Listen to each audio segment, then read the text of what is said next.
Con respecto al Che, diría que para él la expansión del capitalismo a escala mundial y su penetración cada vez más profunda de mercados, producción, distribución, banca y servicios eran esencialmente un fenómeno social y político. La visión del Che acerca de la expansión del capitalismo se encuentra hoy en agudo contraste con los teóricos contemporáneos que parlotean acerca de esta globalización ahora en crisis. Los globalistas describen la expansión del capitalismo como un proceso universal, impersonal, que es irreversible porque, dice, es producto de estructuras económicas. Debido a que el Che reconoce que el poder político y la fuente de la expansión del capital mundial utilizaba un concepto analítico, incisivo e imperialismo, como aquí se ha dicho, que para muchos es un término pasado de moda. El Che definía el imperialismo como una relación social y política entre clases y estados, por lo tanto sujeta a transformación. Los globalistas describen la mundialización como una estructura objetiva que se propaga mediante su lógica interna y que, por ende, elimina cualquier acción política o social transformadora. Predican, pues, como todos ustedes lo han estado escuchando estos últimos años, el inmovilismo. Ustedes justamente son los que rompen la regla del calderonismo, el foxismo y el viejo régimen priista. Una gran contribución del Che a la política revolucionaria es la centralidad de la acción humana, conciencia, organización disciplinada y claridad ideológica. En su tiempo, los grandes enemigos del Che fueron los ideólogos y epígonos de los partidos socialdemócratas y algunos otros, quienes aconsejaban pasividad ante el desarrollo de las fuerzas productivas, argumentaban que los partidos revolucionarios debían promover la maduración del capitalismo, posponiendo la acción revolucionaria para una etapa posterior, ya que la clase trabajadora estaba en proceso de ser formada. Algunos ideólogos de centro izquierda argumentan que en esta etapa del capitalismo global la opción es entre variedades diferentes de capitalismo: neoliberalismo, la variedad retrógrada, o capitalismo asistencialista, que sería la variedad progresista.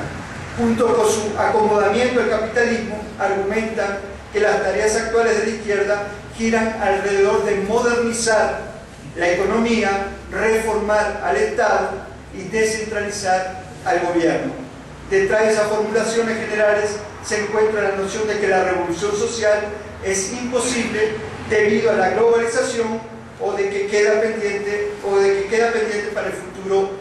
para un futuro distante. Como ha planteado Darío, los procesos de Venezuela, Bolivia, nos enseñan hoy que estas posiciones que aquí en México sostienen algunos que se llaman de izquierda, en otros lados funcionan de otra manera. Además, los revisionistas actuales argumentan que la tarea es colaborar, la concertación, con la burguesía moderna y con el imperialismo para construir una economía competitiva, capaz de participar en la economía global y para promover el bienestar del pueblo, pero entendiendo el pueblo como una masa amorfa y pasiva. Los seguidores actuales del Che establecen un conjunto diferente de premisas para la acción política. Argumentan, por ejemplo, que la pobreza que se profundiza y la creciente desigualdad entre trabajadores y campesinos explotados y desplazados requiere de la solidaridad de clase, no de pactos sociales con los explotadores. Además, los guevaristas de hoy señalan el conflicto de clase dentro de la sociedad civil entre terratenientes y trabajadores rurales, ejecutivos corporativos, trabajadores asalariados, así como la centralidad del Estado en promover la agenda ultra neoliberal. Los revolucionarios de hoy argumentan que la acción política necesita ser estructurada, organizada y orientada por una educación política. Se oponen tanto a la espontaneidad como a los pactos electorales, cupulares o de élite. Lo que distingue a estos grupos revolucionarios de los revisionistas no es la cuestión de las armas, sino el contenido y el estilo de hacer política. Lo que asocia a estos grupos con Guevara es la perspectiva y el diagnóstico político común y el punto de partida común para la acción política, las relaciones sociales de producción, el asumir que la subjetividad es el motor clave de la historia, la idea de que la subjetividad necesita ser expresada en formas disciplinadas y organizadas, y que la pieza central de la política es la liberación de los campesinos y los trabajadores por su propia acción directa y no por élites electorales divorciadas de las luchas cotidianas de las masas.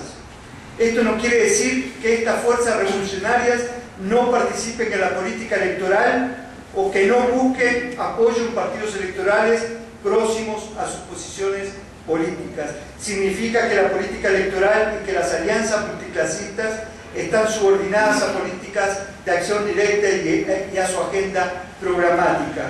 Se pudiera argumentar que este análisis diluye la esencia revolucionaria del pensamiento del Che al incluir a grupos diversos, con estrategias diferentes, involucrados en formaciones no militares. No obstante, esa línea de argumentación, lejos de diluir el pensamiento y la práctica del Che, expande e incorpora su pensamiento político más amplio, rechaza el enfoque reduccionista militarista a favor de un entendimiento teórico más amplio, uno que explica la razón por la cual la mayoría de los movimientos políticos sociales de hoy se ven a sí mismos como herederos de la teoría y de la práctica del Che. Otro aspecto en que el análisis del Che es relevante e influyente para la política revolucionaria actual son la ética y la política. Ustedes deben saber que la vida privada del Che fue muy austera. Su influencia política no resultó en la acumulación de riqueza y privilegios. La revolución tenía que ver con avances sociales de clase como un todo, no con el engrandecimiento individual.